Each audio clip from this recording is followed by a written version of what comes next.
Hey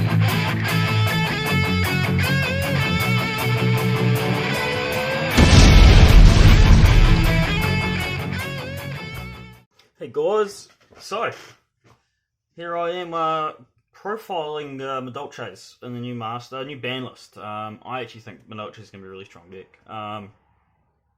Just got so much power, so much one card, really OTKs or just big boards. Like it's going to be a strong deck. I won't waste too much time. I'll get into the deck profile anyway.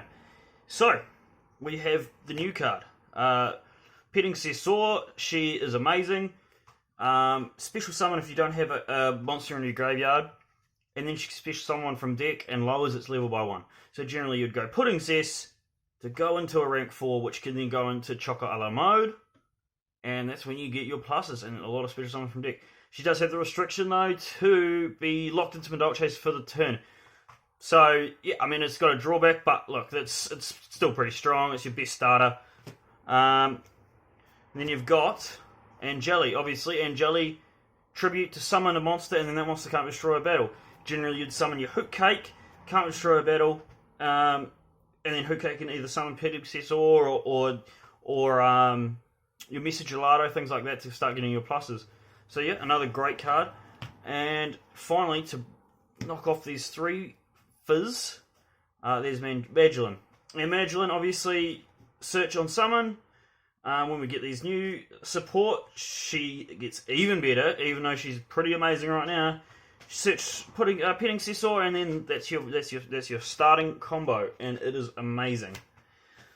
So to rack up the other Madolche monsters, we have 2 Hoot Cake, 2 Message Gelato, and the Pudding Cess. Pudding Cess obviously is these 3 are probably your bricks. This can be, but also can be the best card you'd want to see, ever. So yeah, these are good ratios. You probably wouldn't run more than that.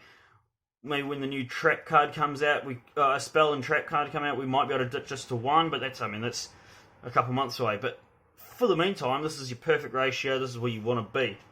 Just to finish off the Madolche cards, we have 1 ticket and 2 chateaus. I've seen people run 1 because obviously the new link can protect your cards, but it's sometimes good activating Chateau, your second Chateau, to just kickstart everything again, recycle everything. It's a good card. Now, support monsters. You've got 2 Kaijus. It's 50-50. I'm actually starting first a lot of the time with this deck. This Gamacell is just a good Kaiju. It's a 50-50 if you want to run something like this. Now we've got hand traps. Probably the best, I think, for the deck is Gamma. Gamma works well, especially if you maybe Angeli. It'll work. Just pop off the Angeli or anything like that. It's a good card. 1 Effect Veiler and triple Ash Blossom. Now the cool thing with Effect Veiler, and this is why I have it in the deck, I might be able to push it up, we'll just got to see how the format plays out, but you can recycle the Effect Veiler with Teacher and use it multiple times, and it's a really awesome way to sort of get the most out of this Effect Veiler. Now, spells. Triple Twin Twister, because traps are very hard to beat through. As they are with most decks, but a deck like this, you need a clear field to really just do some damage. Once you get that clear board, man, you can do some damage. You can punch 9k in a turn, and it's a lot of damage here. Triple Call by the Grave, obviously hand traps are always a thing. And now onto trap cards. Triple Impermanence, obviously you don't want too many monsters in grave. And Impermanence is just the card to have. Now, I play the 1 Red Reboot. So this has gone to 1 in the new ban list. I was running it at 3, so I have put some other cards in there, like the Kaijus. Red Reboot's amazing. If you get Impermanence, sometimes you'll stop. But having a Red Reboot can now extend your plays, because not only have you made them set the card, the Impermanence, and the card that can't activate any more traps, you can actually then extend your plays further with Tiramisu to to shuffle those 2 cards, so they're actually still going neg 1, and it actually extends you a lot further. But they just have to have a card on field, which usually doesn't happen first turn. So that there loads them up and has cards on field. And then Solemn Judgment. I fizz this card. I think it's amazing. I'm an old player, you know, been around where Judgment at 3 was just the best thing you could ever do. I have it at 3. I like to start. And even just having one of this is brilliant, because it is the difference between you surviving a turn. All you need to do is survive a turn. And generally you can have your Hook Cake unaffected by monster effects and not be destroyed with battle. And it's generally going to survive the turn, and then once it does, if you can survive and punch through damage, man, you aren't going to lose this game. Onto the extra trick real quick. I'll get into the other stuff that isn't Madolche's. Levianeer is a very good card. Cyframe Omega, sometimes you can make it. It's very rare, but you're locked into Madolche's most of the time. You generally Gamma before that, so it's good to have. A Dweller. Again, sometimes it's quite hard to make these 2. Obviously, your first turn, you're probably not going to. But, yeah, I think this Dweller will get a lot better when the new spell comes out, the continuous spell. It'll get a lot better. Now, I shall go into the Madolche's.